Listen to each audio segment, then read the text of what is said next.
scenic Mount Washington Valley, New Hampshire. For generations, skiing enthusiasts have flocked here for the varied terrain, spectacular vistas, and festive après ski scene.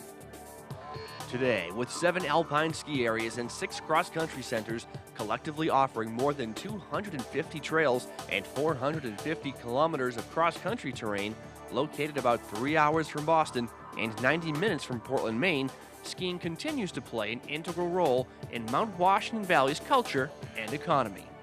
Here, the industry is snow.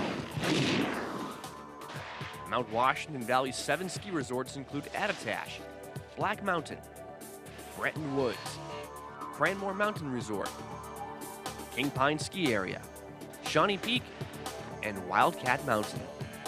Mount Washington Valley's 6 cross-country centers include Bear Notch Ski Touring, Bretton Woods Cross Country Center, Great Glen Trails, Jackson Ski Touring Foundation, King Pine Cross Country Center, and Mount Washington Valley Ski Touring and Snowshoe Foundation. Mount Washington Valley is no stranger to deep natural snowfall. Some of its resorts can see over 200 inches of snow in a season. But Mother Nature is fickle and never makes promises. So Mount Washington Valley's 13 ski resorts and cross-country centers have taken things into their own hands. Right now we're about 10 or 11 degrees out.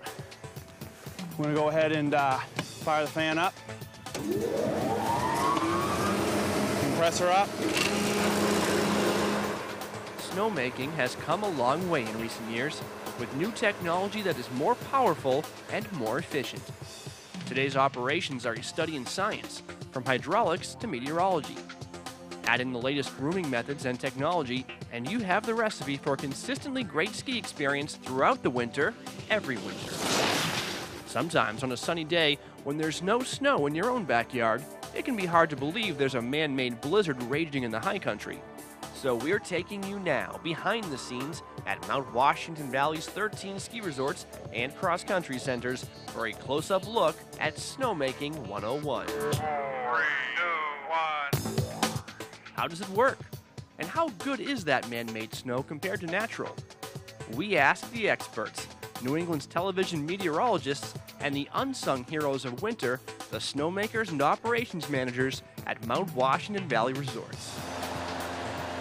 The process that goes into it, the science behind it, that's what amazes me, and how much, I think what Tom was saying, how much you can make it like nature, like real snow, how much the science has advanced in the last 10, 15 years that you can really make true snow.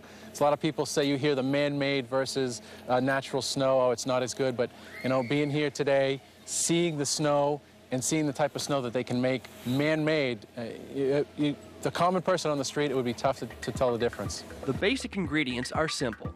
We've got 2 pipes going up the mountain.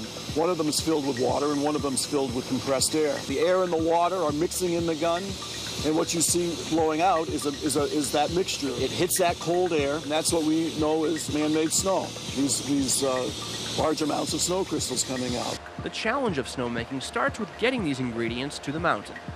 It's no coincidence that the resorts that have flourished in the snowmaking era are those that have access to plentiful water. Down on the lake we have low-pressure, high-volume pumps. They bring the water from the lake up to here, and then these 4 pumps boost the water up around the mountain. And the trails, we have like a network of lines around the mountain, almost like capillaries. And that's what we feed all the trails with. At full capacity, Shawnee Peak can pump 3,200 to 3,600 gallons of water per minute. The more terrain you need to cover, the more water you need to pump. We'll pump anywhere from 150 to 200 million gallons in one season.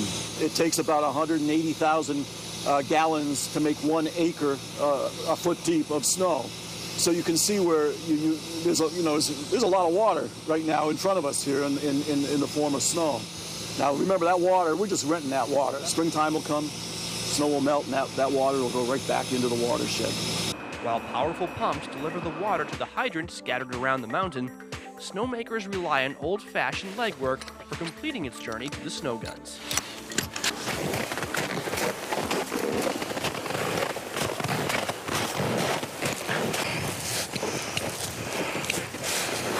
We use these barrels to protect all the snowmaking equipment from skiing hazards. Not only that, but it gives a visual for the snowmakers to find them. Yeah. And it's not so much digging out. As you can see how far down we are right now. There you go, huh? We got water. Now it's time for the second ingredient, air. Powerful, compressed air. At Bretton Woods, 4 air compressors powered by 1,000 horsepower electric motors generate up to 5,000 cubic feet per minute of compressed air to send to the snow guns on the mountain. Diesel is used at some resorts to power air compressors. One type of gun, a fan gun, has its own built-in compressor that requires an electric source on the mountain. With all this, it's easy to see how modern resorts can run fuel bills in the hundreds of thousands of dollars and electric bills over $1 million for a single season. But it's the necessary cost of meeting the growing expectations of today's skiers and snowboarders. With today's standards of snow conditions and what people are starting to be accustomed to, you know, $1,000 pair of skis, they don't want to hit any rocks, they don't want to see any grass, they don't want to ski on any ice. When we have to talk to people for hiking the mountain with no ticket, they say, what do I need a lift ticket for? I'm not riding the lift. With labor and energy costs, we're right around $900 to $1,000 an hour to make snow. So, and we're logging in, anywhere from probably 4 to 500 hours of snowmaking. So, it adds up quick. Today's snowmaker is faced with the dilemma of balancing a growing demand for quality with the need to keep skiing affordable, which means conserving energy and manpower. They're meeting that challenge with the use of ever-improving technology. There hasn't been a ton of natural snow around here for the last few weeks. There was earlier in the year. And the quality of the snow right now is like it's been snowing non-stop for the last 3 weeks, which is just a testament to how incredible the snowmaking is. Today's snowmaker has a lot of tools at his disposal. The most basic of them is the traditional snow gun, also known as an air-water gun, carburetor gun, or land gun. We have an outlet here for the air, one for the water. You hook them up there to the hydrant, air comes through. Turn the water on, you adjust the water at the hydrant, the quality of snow you want out there. The land gun is mobile and good for making snow at marginal temperatures, but it requires a lot of compressed air. This one requires about 300 cubic feet a minute air to run. And I'll show you some tower guns in a little bit maybe, and they only use 100 CFM. So we're trying to go with energy efficient snowmaking guns. So we're typically going now to mostly tower guns and fan guns. Tower guns are a newer technology. They use 1/3 to 1/4 of the compressed air as land guns, and they make a higher quality snow at optimal temperatures. Because of increased hang time, the snow crystals have a longer time to develop before they hit the ground. Fan guns are another technology that resorts use to maximize both snow quality and energy efficiency. On this particular gun is a 25 horse motor up in the fan and then a 5 horse compressor. So we're looking at 30 horse to run this one gun. The 30 horse, we can do 30 gallons a minute when we fire it up with the first set of banks. One of the small guns, you're looking at close to 100 horse to be able to produce snow out of that and not have as much water coming out. The big difference with the fan gun is instead of just mixing the air and the water, it nucleates it. So what it does is that it mixes air and little water particles, which come out like ice crystals on your hand, and they go out the outside of that ring. And then there's about 600-700 little nozzles in the fan gun that put out the water, which adheres to the nucleated crystals. Not unlike the real world, where moisture particles adhere to dust particles in the air. That makes your snowflake, and down comes the snow.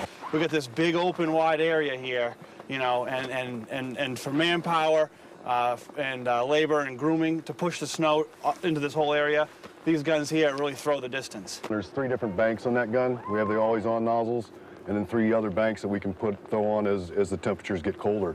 So we're looking at from 14 gallons a minute starting up to 80 gallons a minute at the top end. We can open up a fan gun trail in 50 hours of snowmaking. We've got the capabilities that in 2-3 days we could run around this whole mountain and pretty much dust the whole hill. I know because we've done it. And by this time, like 2-3 days are over, we've got the whole mountain covered with nice, fresh 4 to 6 inches of good snow. But even with the latest technology, making great snow requires human expertise.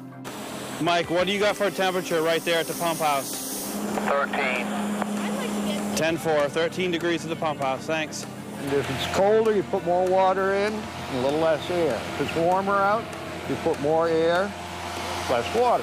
How do you figure out what changes to make in terms of that mixture that goes in there? When a snowmaker goes out underneath the gun, he just puts his arm and goes underneath the plume, checks the snow, get the consistency that he wants. What kind of consistency are you looking for? Just a little tacky on your coat, but sticks a little bit and then brushes right off.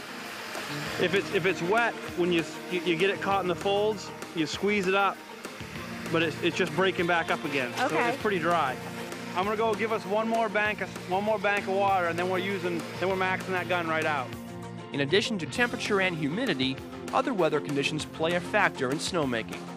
Tower guns are permanently mounted so that prevailing northwest winds drift the snow across the trail. But sometimes the prevailing winds aren't always there, and which means we can't run those guns when the winds are coming from the south or the east. So we use the smaller land guns at that point to pull them out into the trail and we'll let the snow drift over the areas where the wind is taking it. there are lots of variables to overcome in achieving the type of snow you want. Sometimes the type of snow you want is a variable in itself. Beginning of the year, we're what we call base snow. Yep. We're making a little bit wetter, heavier, tackier Definitely snow. gotta move that around. And we have to move that around. Now that we're open, we make a lighter snow that you can ski right through it. You can ski while the gun's on. It's just like powder coming out of the sky. Another variable is the mountain. Because you know that, like, the trail over there gets all the sun in the world in the spring, so we make that one 6-7 feet deep. On the other hand, some of these back trails are nice and shady, so you don't need quite as much snow on them. People are building elements, they're building jumps, they're building, you know, tubing parks, and those aren't just a case of covering the ground with a little bit of snow. You've got to, in some cases, we've got spots where there's 20, 25 feet of man-made snow on the hill. Making the snow is one thing. Getting it into perfect condition for skiing, well, that takes yet another step. Grooming is a very important part of the ski industry, just like the snowmaking. Without the groomers, we could put the snow out there, but we couldn't do anything with it once it got into piles. The front blade attachment to move the snow around to however we need to. They have an articulating tiller on the back, which lays down the nice corduroy surface for the skiers to ski on. It's also another safeguard against the whimsy of Mother Nature. Unfortunately, in New England, you know, we get sometimes the warm temperatures in the day and the freezing at night.